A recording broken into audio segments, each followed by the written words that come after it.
নিজের আপন ছোট বোনের জন্য স্বামীর সংসারটা আমি আর করতে পারলাম না। আমার এই ছোট্ট সন্তানটা ওর বাবার আদর ভালোবাসা থেকে বঞ্চিত হলো। কখনো এমন হবে ভাবতেও পারিনি। আমার ছোট বোনকে আমি প্রচণ্ড ভালোবাসতাম। আমার অনার্স কমপ্লিট হয়ে যাওয়ার পর পারিবারিকভাবেই আমাদের বিয়েটা হয়। বিয়ের পর আমি আমার স্বামীর সাথে ঢাকায় চলে আসি। আমার স্বামী ঢাকায় একটা কোম্পানিতে জব করতো, খুব ভালো স্যালারি ছিল।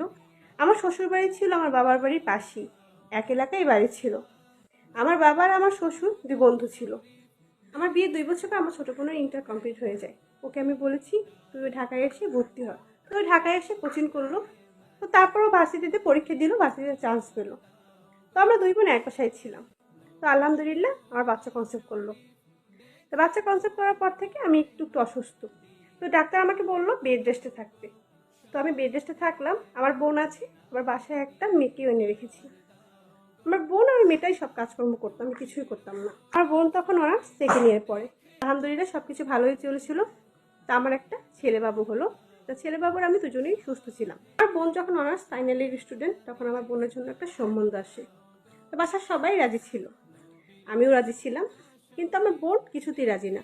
ওদিকে দেখি আমার হাজব্যান্ডও রাজি না। কেন রাজি না, কী কারণ রাজি না? আমার হাজব্যান্ড বলে অনার্স কমপ্লিট হোক, তারপর বিয়ে হবে।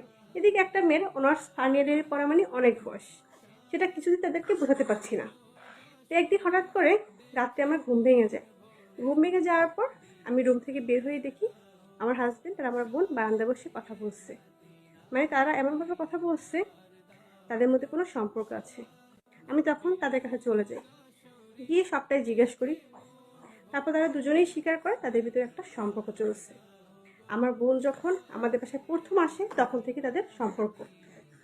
তারপর আর কী করার, ওদের রাতটা ভাবেই কেটে গেল।